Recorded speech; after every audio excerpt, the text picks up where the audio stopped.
I've actually given this talk before in front of another group, but it's extra humbling here because Skylar is in the audience.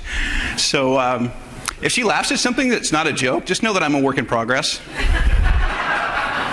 And a godly level of trust is only possible as both the husband and wife are becoming more and more like Christ and getting better and better at their exercise of sacrifice and submission to and for one another.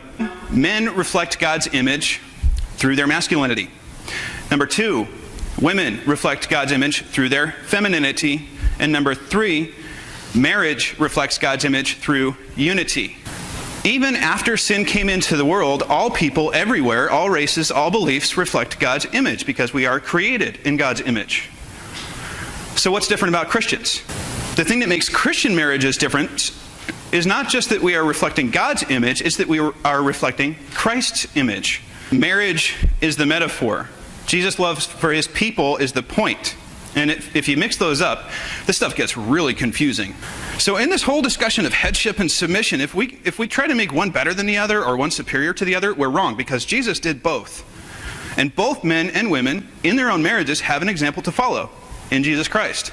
What bride have you ever met that would argue with having a brighter, whiter dress, fancier nails, fancier hair, and more spa treatments before the wedding? Mother's Day is not the only application for Proverbs 31. If that's where we stop with Proverbs 31, it's kind of like only watching one play of a football game. David and Bathsheba's marriage started with adultery and murder. And they end up being the Proverbs 31 couple. They have taken risks with their trust that have paid off over time. They trust each other and they see no lack of gain.